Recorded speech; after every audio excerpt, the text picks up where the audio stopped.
Alhamdulillah, wassalatu wassalamu ala Rasulillah wa ala alihi wa sahbihi wa mawalah, wa la hawla wa la quwwata illa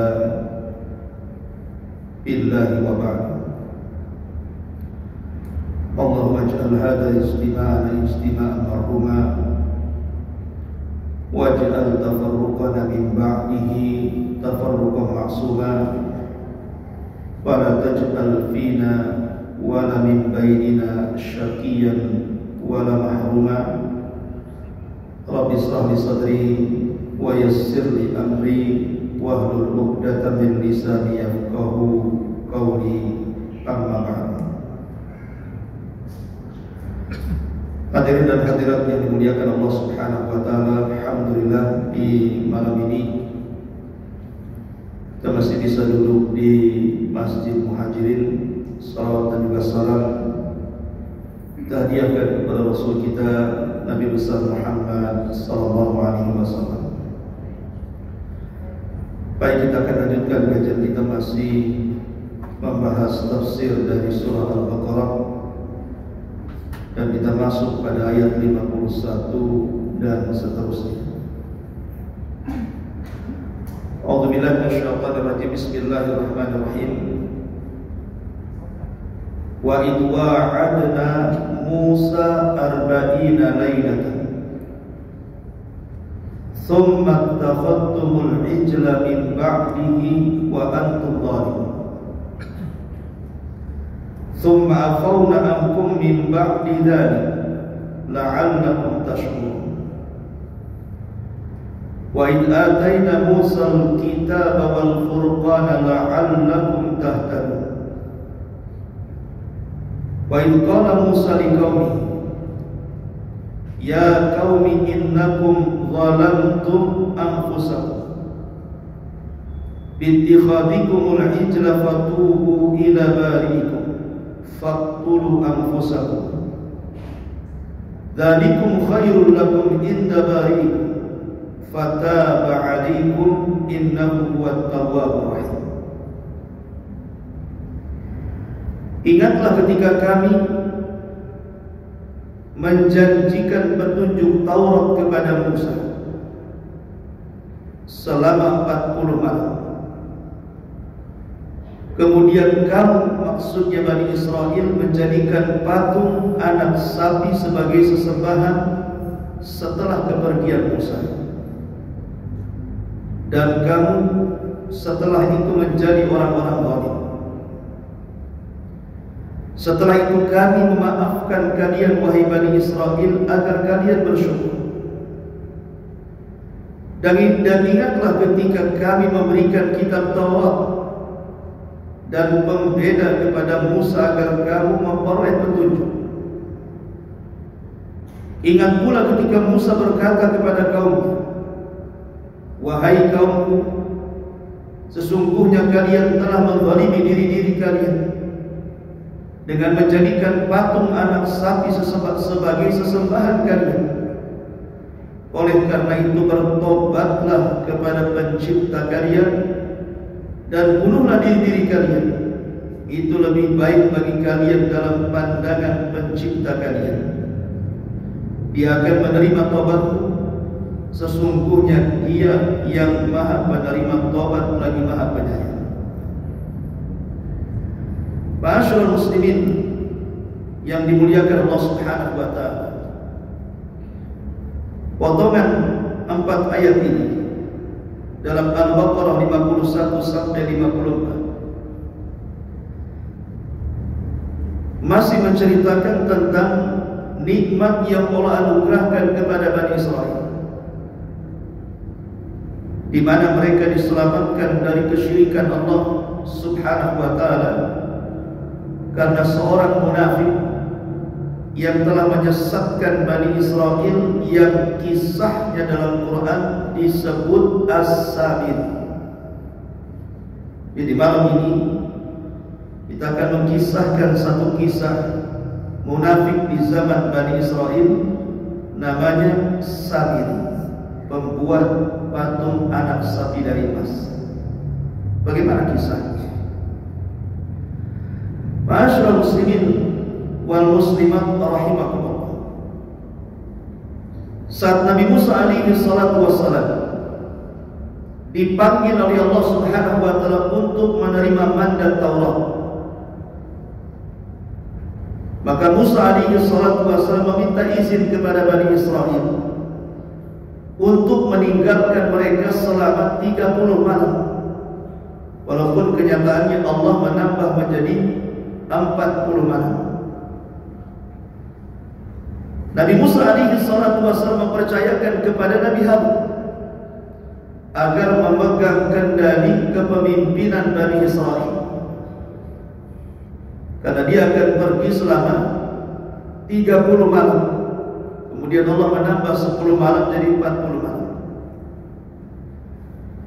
Berangkatlah Nabi Musa alaihi salatu wassalam menuju Bukit Tur atau Bukit Saida. Sesampainya di Bukit Saida, maka Nabi Musa alaihi salatu wassalam ingin memandang Allah Subhanahu wa taala.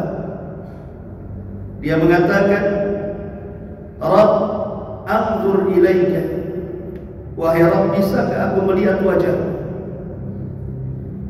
Tapi Allah Subhanahu wa taala mengatakan, "Ya Musa, lan tarani." Wahai Musa, kau tidak bisa melihat. Tapi kalau engkau terus memaksa agar engkau melihat, sekarang saya akan tunjukkan dulu kekuasaan. Lihatlah ke bukit di sekeliling, dari bukit-bukit berbatu yang sangat kokoh itu. Kalau seandainya aku tampakkan kepada bukit-bukit berbatu itu, dan bukit berbatu itu tidak bergeming, fasawfa tarani, kau akan bisa melihat. Maka kemudian Allah Subhanahu wa taala menjelaskan, falamma tajalla rabbuhu lil jabali ja'alahu dakka wa sara Musa sa'iqa.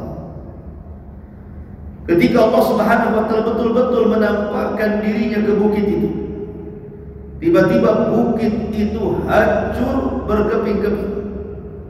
Musa pun terlempar kemudian pingsan. Setelah kemudian Musa siuman, dia takut kalau seandainya dia meminta kepada Allah untuk tetap diperlihatkan, maka nasibnya sama dengan bukit yang hancur itu.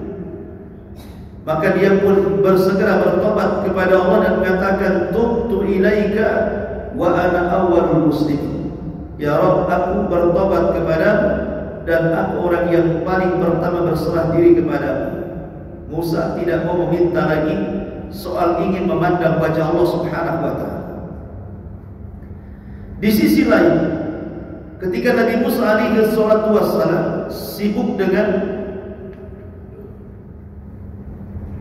perbuatan dia di Bukit Tur Sina dengan Allah Subhanahu wa taala, Bani Israel yang ditinggalkan selama 30 hari itu kemudian ditambah menjadi 40 hari. Di tengah-tengah mereka ada orang munafik. Orang munafik ini dikenal dalam Quran sebagai Samiri. Siapa Samiri? Ada yang mengatakan bahwa Samiri, menurut pendapat Ibnu Abbas radhiyallahu anhu, kana Samiri rajulan min ahli Bajrah wa kana min qaumin ya'buduna al-baqar wa kana hubba ibadati al-baqara fi nafsihi wa kana qad adhara al-islam ma'a bani Israil wa qila kana ismu Samiri Musa ibn Dhafri. Kata Abdullah ibn Abbas radhiyallahu anhu, dia mengatakan, Samiri adalah seorang laki-laki berasal dari daerah Bajrah. Dulunya dia sebuah kaum, atau dulunya dia bagian daripada kaum yang menyembah sapi, dan dia sangat cinta dengan peribadatan kepada sapi. Kemudian dia pura-pura menampakkan Islam bersama Bani Israel, dan nama Samiri adalah Musa ibn Dhafr. Jadi Samiri itu namanya Musa, sama dengan nabinya juga namanya Musa. Satu Musa ibn Imran, satu Musa ibn Dhafri. Ada yang mengatakan bahwa saat Samiri ini lahir, jadi ketika Fir'aun ini membuat kebijakan 1 tahun pembunuhan dan 1 tahun pembiaran yang sudah saya kisahkan di minggu yang lalu, pada tahun pembunuhan Samiri lahir, sama dengan Nabi Musa juga lahir di waktu yang sama. Cuman bedanya Nabi Musa alaihi salatu wassalam diselamatkan ibundanya, kemudian diletakkan di tabut kotak, yang kemudian kotak ini lepas dari talinya sampai ke istana Fir'aun. Kemudian Musa pun diambil anak angkat oleh istri Fir'aun, Asiyah bintu Musa, dan hidup di istana Fir'aun sampai dewasa. Sementara Musa ibn Dhafr, atau dikenal dengan Samiri, oleh ibunya kemudian disembunyikan di sebuah gua. Kemudian ibunya pergi, maka kemudian malaikat Jibril datang, kemudian merawat Samiri ini di dalam gua itu. Jadi Jibril lah yang kemudian memberi makan, minum, sampai kemudian Samiri ini dewasa. Jadi yang satu dirawat Fir'aun, yang satu dirawat Jibril alaihissalam. Secara logika, yang dirawat Jibril itu harusnya jadi orang baik, yang dirawat Fir'aun itu harusnya jadi orang jahat. Tapi justru kebalikannya.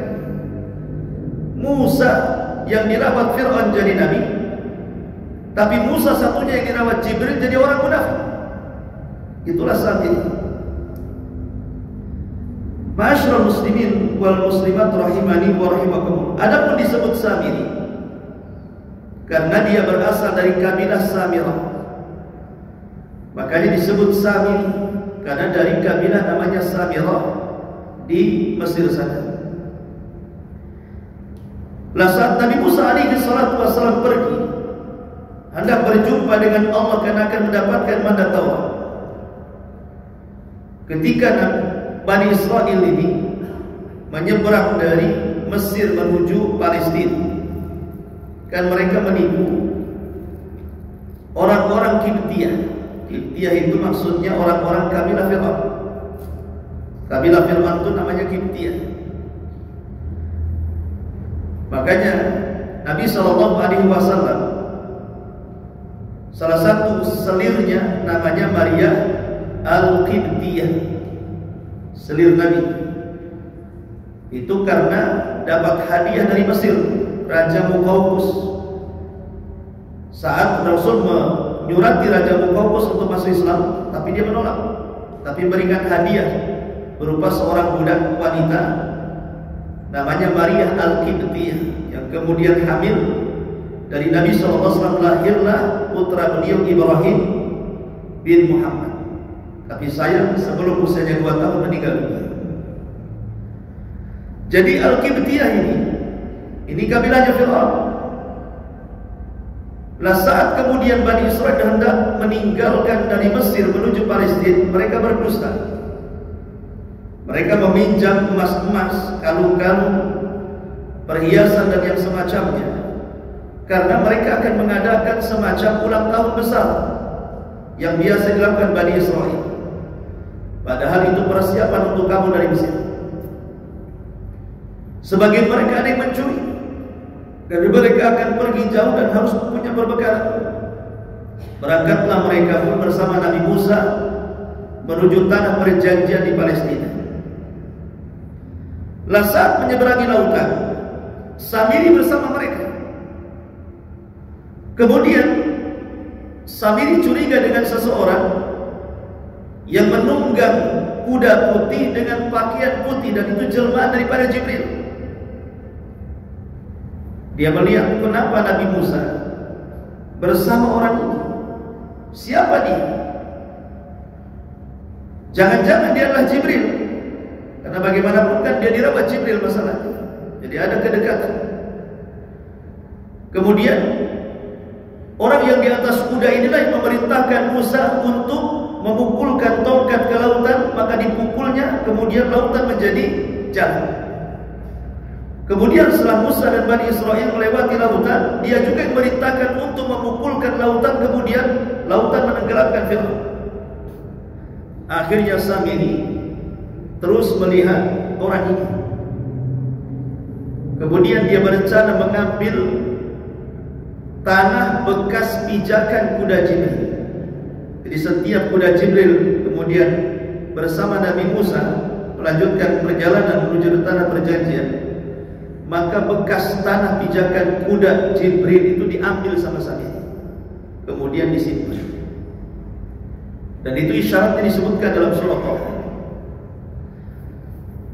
Lah setelah itu kemudian Nabi Musa alaihi salatu wassalam berangkat menuju tanah perjanjian.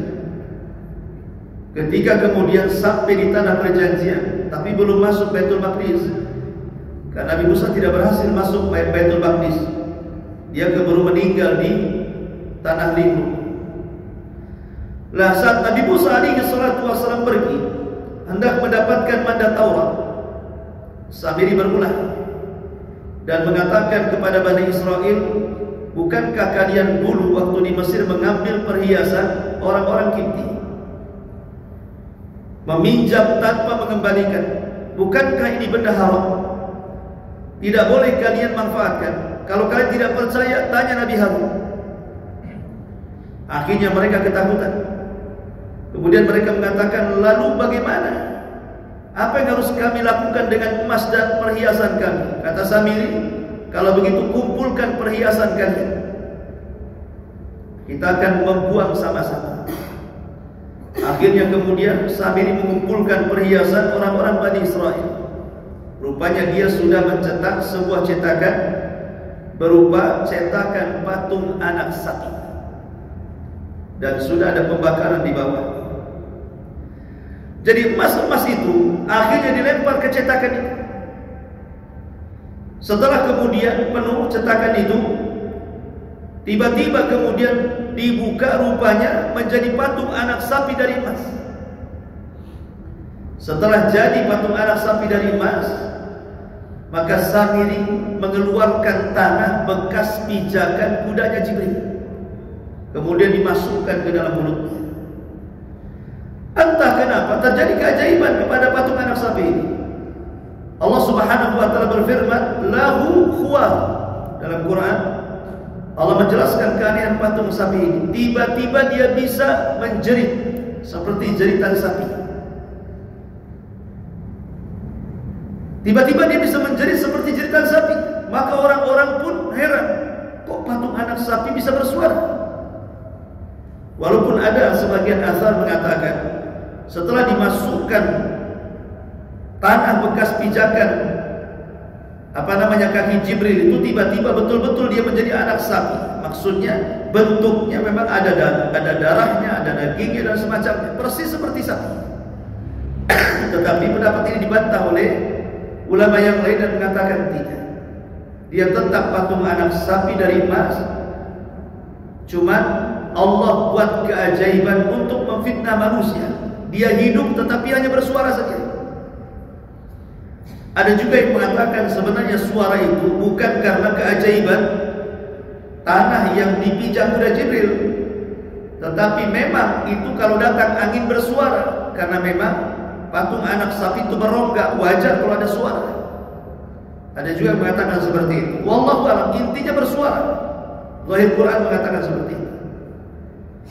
Setelah kemudian Samiri memprovokasi Bani Israel bahwa ini patung anak sapi bukan patung anak sapi biasa. Ini patung anak sapi, ada keajaiban. Jangan-jangan dia Tuhan. Lah Bani Israel, kita tahu bahwa sebelum kenal Nabi Musa di Mesir, mereka menyembah sapi masalahnya. Kemudian dapat hidayah masuk Islam di zaman Nabi Musa. Kemudian mereka meninggalkan sesembahan itu. Tiba-tiba diingatkan lagi dengan sesembahan lamanya, dengan patung anak sapi terbuat dari emas yang belum pernah mereka lihat, dan tiba-tiba bersuara. Lah ketika kemudian Nabi Musa kan janjinya 30 malam akan balik, tapi Allah Subhanahu wa taala kemudian menambah 10 malam lagi. Alasannya Karena Nabi Musa saat berpuasa di hari ke-29 dia malah hendak membatalkan puasanya. Maka Allah Subhanahu wa taala memberikan kafarah. Kenapa kau batalkan puasamu? Kata Nabi Musa, saya takut bau mulutku mengganggu dirimu ya Allah. Maka Allah Subhanahu wa taala mengatakan, ya Musa, lalu hufu fammi shaim atyab indallahi min rihil misk. Wahai Musa, bau mulut orang yang berpuasa itu lebih harum dibandingkan minyak kasturi di sisi Allah Subhanahu wa taala. Kalau begitu tambah puasamu 10 hari lagi. Lah karena janjinya Nabi Musa itu 30 malam, tiba-tiba menjadi 40 malam, otomatis Bani Israil ini telah. Mana Nabi Musa kok nggak datang-datang setelah 30 hari? Istilah kemudian dijadikan momen oleh Samiri untuk menyesatkan Bani Israil dan mengatakan, sesungguhnya patung anak sapi ini adalah Tuhan kita.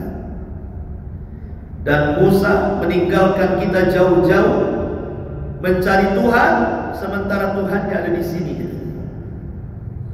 Entah apa kata-kata Samiri sehingga 70.000 Bani Israil dalam riwayat Ibnu Abbas itu semua terpengaruh. Hanya sebagian kecil yang tidak terpengaruh, tapi kebanyakan terpengaruh. Dan sebagian lain menunggu sampai ada keputusan Nabi Musa, betul tak Tuhan atau tidak Tuhan. Tapi sekitar 70.000 mereka yakin dengan perkataan Samiri, sehingga mereka menyembah patung anak sapi itu. Lalu Allah Subhanahu wa taala mengingatkan Nabi Musa alaihi salatu wasallam di dalam Al-Qur'anul Karim. Allah Subhanahu wa taala mengingatkan Nabi Musa agar cepat kembali. Wahai Musa, cepatlah kembali. Di dalam surah Thaha Allah Subhanahu wa taala berfirman, dalam surah Thaha ayat 85 Allah mengatakan, qala fa inna qad fatanna qaumaka min ba'dika wa adhallahumus sabil. Allah berfirman kepada Nabi Musa, maka sesungguhnya kami telah menguji kaum wahai Musa sesudah kamu tinggalkan, di mana mereka telah disesatkan oleh Samir.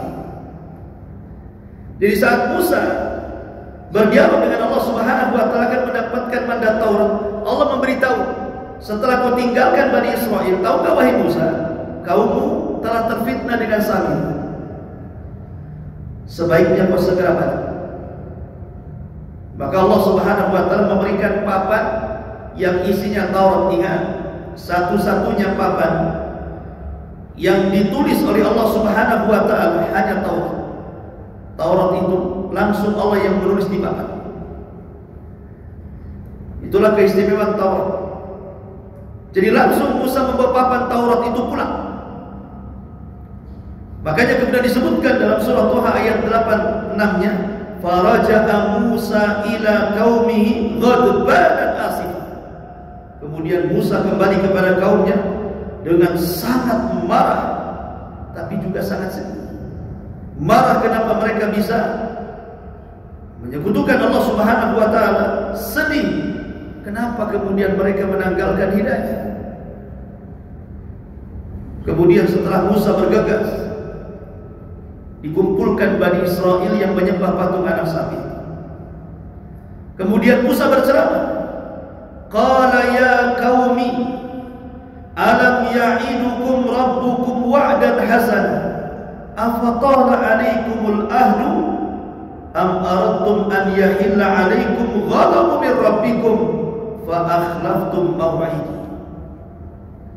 Maka Musa mengatakan, wahai kaumku, bukankah Tuhanmu telah menjanjikan kepadamu satu janji yang baik? Maksudnya, bukankah Allah sudah menjanjikan kepada kalian akan memberikan Taurat?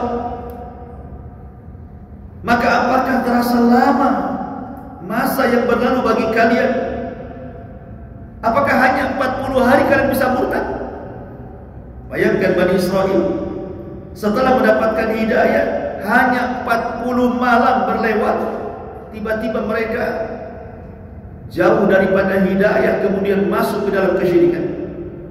Ataukah kata Musa, kalian menghendaki agar kemurkaan Rabbmu menimpa kalian dan kamu melanggar perjanjianmu dengan aku, kata Musa. Berani sekali kalian.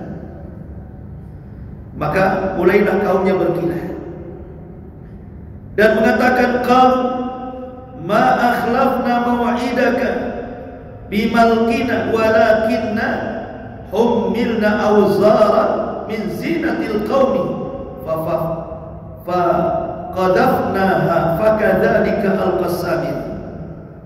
Mereka berkata, wahai Musa, kami tidak sekali-kali melanggar janji dengan kemauan kami sendiri, akan tetapi kami disuruh membawa beban-beban dari perhiasan kaum kami. Maksudnya perhiasan yang diambil dari kaum Kibti, kaumnya Fir'aun ketika pelarian mereka dari Mesir, itu menjadi beban bagi kami. Maka kami telah melemparkan perhiasan-perhiasan itu, demikian pula Samiri melemparkannya. Fa akhraja lahum ijlan jasadan lahu huwa. Kemudian Samiri mengeluarkan untuk mereka dari lubang itu patung anak lembu yang bertubuh dan bersuara. Dan Samiri mengatakan, hadza ilahukum wa ilahu Musa fanasi. Ini adalah Tuhan kalian dan juga Tuhannya Nabi Musa. Tapi Musa pura-pura lupa kalau ini Tuhannya. Lihat, mereka berkilah. Ma'asyiral muslimin wal muslimat rahimani wa rahimakumullah. Padahal sebenarnya kalau mereka punya akal sedikit saja, patung anak sapi yang dibentuk Samiri itu kan hanya mengeluarkan suara saja, tidak mendatangkan manfaat dan tidak bisa mencegah motor. Dia tidak berkata-kata memerintahkan sesuatu atau melarang sesuatu lain dengan Allah. Dia turunkan kitab langitnya kepada kita, isinya melarang sesuatu dan memerintahkan sesuatu. Ini hanya keluar suara sapi saja. Apa yang diperintahkan tidak jelas, apa yang dilarang tidak jelas. Lalu apa gunanya kalau memang itu Tuhan, tidak ada perintah dan tidak ada larangan? Makanya Allah Subhanahu wa taala melanjutkan firman dalam surah Thaha 89-nya, afala yarawna alla yarji'u ilaihim qawlan wa la yamliku lahum dharra wa la naf'a. Maka apakah mereka tidak memperhatikan bahwa patung anak lembu itu tidak dapat memberikan jawaban kepada mereka dan tidak dapat memberikan kemudaratan kepada mereka, tidak pula kemanfaatan. Kalau memang dia Tuhan, harusnya dia memerintahkan sesuatu, harusnya dia melarang sesuatu. Ini tidak ada perintah, tidak ada larangan.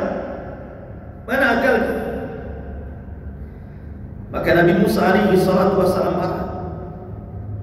Akhirnya Nabi Musa pertama yang dipanggil siapa? Nabi Harun. Karena kan Nabi Musa mempercayakan ke Harun untuk memegang Bani Israel. Kenapa baru ditinggalkan 40 hari? Kok bisa murtad sebagian besar? Apa saja dilakukan Nabi Harun kalau begitu? Maka dipanggil Harun oleh Musa. Kemudian Musa menjambak rambut Harun dan janggutnya. Jadi begini nih, tangan kanannya dijambak rambutnya, kirinya janggutnya, rambut dan janggut begini. Saking keras Nabi Musa kepada Nabi Harun. Kemudian Nabi Musa mengatakan kepada Nabi Harun, kenapa kau sesatkan kaum? Kemana saja kamu? Kenapa kau sesatkan kaum? Ma'asyiral muslimin wal muslimat rahimani wa rahimakumullah. Tapi Harun kemudian membela diri dan mengatakan, wahai anak saudaraku, ya bena ummi, wahai putra ibuku, jangan kau jambak rambutku dan jangan kau jambak janggutku. Ya bena ummi, la ta'khud bi lihyati wala bi ra'si. Dalam surah Thaha 94 Allah mengatakan, wahai putra ibuku, janganlah kamu pegang janggutku dan jangan pula kau pegang kepala, lepaskan. Kemudian Harun memberikan alasan, inni khasyitu an taqula farraqta baina bani Israil wa lam tarqubu qawli. Sesungguhnya aku khawatir bahwa kamu akan berkata kepada kamu yang telah memecah belah Bani Israel dan kamu tidak melihat amanat. Tidak seperti itu. Harun mengatakan bahwa sesungguhnya engkau ini kuat, aku ini lemah. Engkau bisa mengendalikan Bani Israel karena kau kuat. Bani Israel takut sama kamu, tapi mereka tidak takut sama aku. Apa yang harus aku lakukan? Aku sudah berikan perintah kepada mereka, mereka lakukan. Aku larang mereka, mereka malah melanggar larangan. Lalu apa yang harus aku lakukan? Mereka mulai mengancam diri. Jadi aku sudah berusaha, kata Nabi Harun, semampuku seperti itu. Tolong maafkan diri.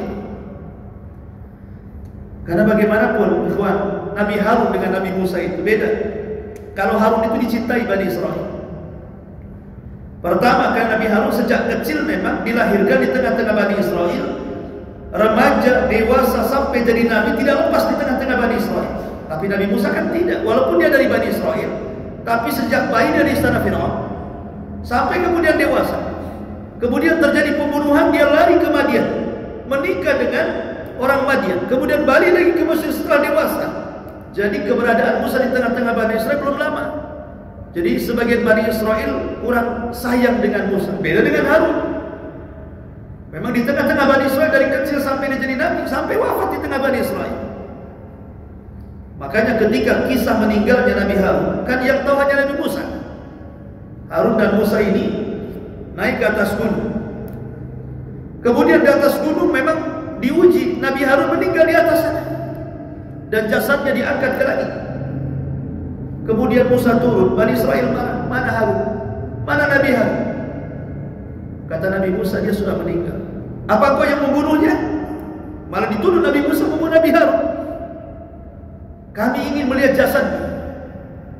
Baru setelah itu Allah turunkan jasadnya, Bani Israel melihatnya, baru percaya Musa tidak membunuhnya. Karena sayangnya Bani Israel dengan Harun.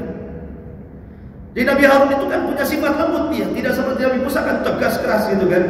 Nabi Harun tidak, dia lembut kepada kaum. Aku sudah berusaha menasihati mereka, tapi mereka tidak mau. Apa yang harus kau lakukan? Bahasa yang seperti itu. Akhirnya kemudian Musa melepaskan Harun, mulai mencari biang keroknya siapa. Rupanya biang keroknya si Samir. Panggil Samir kemari. Kemudian Nabi Musa menginterogasi Samir. Disebutkan dalam surah Taha 95-nya. Qala fama khatbuka ya Samir. Samiri, apa yang mendorongmu berbuat ini kepada kaum Bani Israel? Kenapa kau sesatkan mereka? Lihat kata-kata Samir. Qala basartu bima lam yabsuruni wa qabadtu qabdatan min atharir rasul fanabattuha wa kadzalika sawwalat li nafsi. Samir mengatakan, karena aku mengetahui sesuatu yang mereka tidak mengetahuinya. Aku tahu Bani Israel datang. Apa masalahnya? Mereka tidak mampu melihat Jibril, aku bisa melihat. Maka aku mengambil segenggam dari jejak Rasul, maksudnya jejak kudanya, kaki Jibril itu. Lalu aku melemparkan ke patung anak sapi itu. Dan demikianlah nafsuku membujukku. Enak saja dia ngomong. Maaf Nabi Musa ini karena aku kesilap, salah paham, hawa nafsu yang mendorongku. Itulah biasa orang munafik, untuk supaya mencari-cari alasan yang masuk akal padahal tidak masuk akal. Maka Nabi Musa alaihissalam kemudian mengambil patung anak sapi itu, kemudian meleburnya kembali dengan api, kemudian melempar ke lautan. Setelah dilempar ke lautan, maka 70.000 Bani Israel yang menyembah patung anak sapi disuruhnya minum dari air lautan itu. Setelah diminum dari air lautan itu, tiba-tiba wajah mereka menguning. Wajah mereka menguning, artinya mereka sudah melakukan penyimpangan terhadap syariat Nabi Musa alaihi salatu wasallam. Sudah ditandai orang yang tidak melakukan penyembahan mereka wajahnya normal, tapi orang yang ikut-ikut menyembah wajahnya menguning. Jadi sudah terpisahkan tuh. Ketika Bani Israel meminum semua dari air lautan sekitar 70.000, maka muka mereka menguning. Berarti mereka lah yang sudah menanggalkan akidah. Kata Musa, pisahkan orang ini dengan orang ini. Kemudian Nabi Musa mengatakan kepada Samiri, fadhhab fa innalaka fil hayati an taqula la ilaha wa innalaka mau'idan lan tukhlafahu wanzur ila ilahika alladhi dhalta alayhi aqibah la nukharriqannahu thumma lanansifannahu fil yammi nasfah. Musa berkata kepada Samiri, kamu harus keluar dari Bani Israel, usir kamu, jangan ada lagi di sini, pergi kau sejauh-jauh, pergi kamu. Maka sesungguhnya bagi di dalam kehidupan dunia ini hanya dapat mengatakan janganlah menyentuh aku. Artinya setelah terusirnya Samiri, maka sebagai hukumannya dia tidak bisa mendekati manusia, manusia pun tidak bisa mendekati. Itu sebagai hukumannya. Jadi dia tidak mungkin mampu mendekati manusia, manusia pun tidak akan mendekati dia. Kemudian Musa mengatakan, dan sesungguhnya bagimu hukuman di akhirat yang kamu sekali-kali tidak dapat menghindarinya. Dan lihatlah Tuhanmu itu yang kamu tetap menyembahnya, maksudnya patung anak sapi. Sesungguhnya kami akan membakarnya, kemudian kami sungguh-sungguh akan melemparkannya ke laut dan menjadi abu berserakan di sana. Pertanyaannya, kenapa Musa tidak menghukum Samiri dengan hukum bunuh? Sementara 70 ribu orang yang murtad, yang menyembah patung anak Samiri, mereka disuruh saling membunuh. Sebagaimana disebutkan dalam surah Taubah, surah Al-Baqarah tadi yang kita baru bahas hari ini.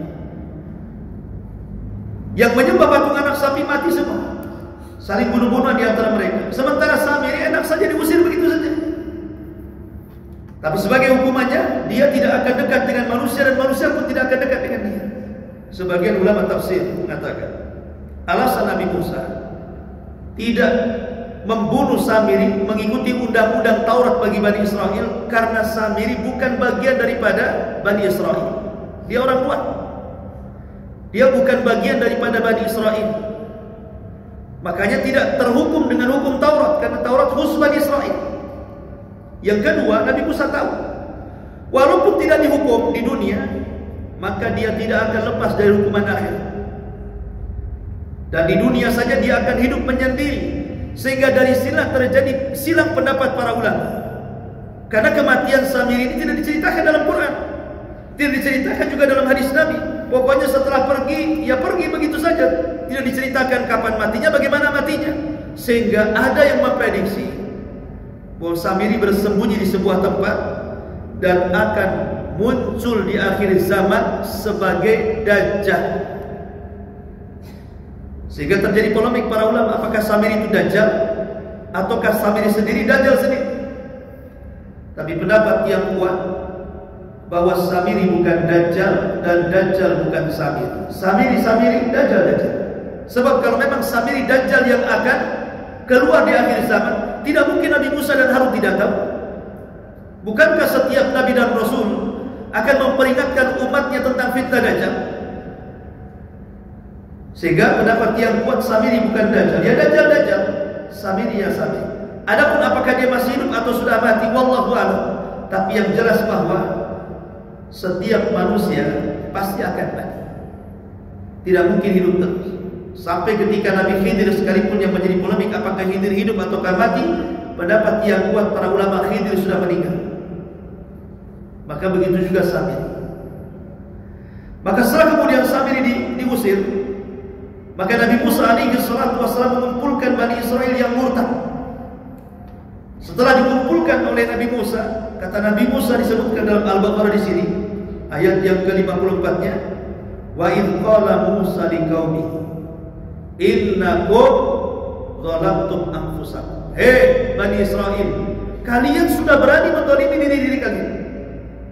Bittikhadil patung anak sapi jadikan sembahan kalian. Maka kalian harus menuruti undang-undang Allah. Kemudian Nabi Musa ketika marah kan dia sempat membanting Taurat itu sampai pecah papannya. Tapi setelah kemudian terjadi pertobatan Bani Israel, Nabi Musa mengambil, tapi urutannya sudah tidak rapih lagi, sehingga dari sini terjadi kesesatan Bani Israel karena Tauratnya sudah tidak utuh lagi. Nabi Musa mengatakan di hadapan Bani Israel, apakah kalian akan menuruti undang-undang Taurat? Tiba-tiba mereka mengatakan, ya kami dengar dulu. Kalau cocok dengan kami, kami amalkan. Kalau tidak cocok, ya kami pikirkan. Itulah Bani Israel. Tapi kalau umat Islam tidak boleh mengatakan seperti itu. Innama kana qaulul mu'minin idza du'u ila Allah an yaqulu sami'na wa ata'na. Orang Islam kalau sudah dengar Quran wajib mendengar, wajib taat. Tapi Bani Israel sami'na wa asaina, mendengar tapi kemudian dimaksiati. Maka Musa alaihissalam marah karena mereka tidak tegas. Kalau cocok diamalkan, kalau tak cocok dipikirkan. Ini kan cocok dan tidaknya mengikuti hawa nafsu jadinya. Baik kalau begitu kata Nabi Musa. Dia berdoa kepada Allah, ya Allah, angkat bukit Tur di atas kepala mereka. Makanya Allah mengatakan, wa rafa'na fawqakumut Tur, kami angkat bukit Tur di atas kepala mereka. Kata Nabi Musa, lihat ke atas. Maka mereka lihat ke atas, rupanya bukit Tur di atas kepala mereka. Tobat atau bukit Tur itu akan menimpa kalian. Mereka serba salah. Kalau mereka tidak tobat, pasti mereka terkena azab. Mereka akan mati ditimpa bukit Tur. Tapi kalau mereka tobat, mereka pun tetap mati. Karena tobatnya Allah katakan, fatubu ila bari'ikum faqtulu anfusakum. Kata Nabi Musa, bertobatlah kalian kepada Rabb kalian, bunuhlah diri-diri kalian. Itu bentuk tobat kalian. Kan serba salah kan? Tobat mati, tak tobat mati masalahnya. Cuman bedanya kalau tobat mati masuk surga, kalau tak tobat mati masuk neraka. Itu saja bedanya. Akhirnya mereka mengatakan, ya sudah kalau begitu kami tobat. Kata Nabi Musa, ambil pisau dan pedang kalian, saling bunuh di antara kalian. Maka terjadilah saling bunuh di antara mereka. 70.000 Bani Israel terkapar mayatnya. Makanya Allah Subhanahu wa taala mengatakan, fataba alaikum, lalu Allah mengampuni dosa-dosa mereka. Innahu huwat tawwabur rahim. Karena dia zat yang maha penerima tobat lagi maha penyayang. Akhirnya mereka bertobat dengan cara saling membunuh. Makanya dalam ilmu fikih ada orang yang membunuh dan yang dibunuh dua-duanya masuk surga. Seperti kisah Bani Israel. Ini kan saling bunuh. Yang membunuh dan yang dibunuh dua-duanya masuk surga. Seperti kisah di sini, kisah Bani Israel yang bertobat dengan saling membunuh. Kenapa? Karena dua-duanya dalam rangka tobat, karena syariat memang seperti itu di zaman itu. Sama juga sebenarnya di zaman Nabi, di zaman Islam juga sama. Rasul mengatakan, man baddala dina faqtulu, siapa yang mengganti agamanya, kata Nabi, bunuh dia, penggal dia. Itu dalam Islam juga sama. Disuruh dipenggal orang yang murtad. Kalau hidup di lingkungan yang negara Islam berlaku hukum Islam, tapi eksekutornya pemerintah, bukan kita. Jadi dalam ilmu fikih, yang membunuh dan yang dibunuh masuk surga. Inilah kisah tentang kisah ini. Tapi ada juga yang membunuh dan yang dibunuh masuk neraka. Sebagaimana Nabi SAW mengatakan, al-qatilu wal maqtulu finnar. Orang yang membunuh dan yang dibunuh masuk neraka. Sahabat mengatakan, Rasul, kalau orang yang membunuh masuk neraka wajar, kenapa yang dibunuh kau katakan masuk neraka juga? Maka Rasul mengatakan, dia karena yang dibunuh lagi apes. Coba kalau dia tidak terbunuh, pasti dia yang membunuh. Maka dua-duanya masuk neraka. Tapi ada juga yang membunuh masuk surga, yang dibunuh masuk neraka. Seperti kalau mamanya seorang muslim berperang di jalan Allah, dia membunuh orang kafir dalam jihad. Orang yang mati kafir dibunuh dalam jihad, masuk neraka. Dan orang yang membunuh seorang muslim dalam jihad kemudian dia meninggal masuk surga. Atau sebaliknya, yang dibunuh masuk surga, yang membunuh masuk neraka. Seperti memangnya kita kecurian, ada perampok masuk ke rumah, kita mempertahankan diri, harta keluarga, akhirnya kelahi dengan perampok, mati kita kena tikam perampok, perampoknya kabur, kita masuk surga karena kita dianggap syahid, dan perampoknya masuk neraka kalau tidak tobat. Ma'asyiral muslimin yang dimuliakan Allah Azza wa Jalla, di antara kisah dalam Al-Quran, kisah Sabil, yang ada manfaatnya. Subhanallah wa bihamdika, asyhadu an la ilaha illa anta, astaghfiruka wa atubu ilaik. Allahu ta'ala alam. Assalamualaikum warahmatullahi wabarakatuh.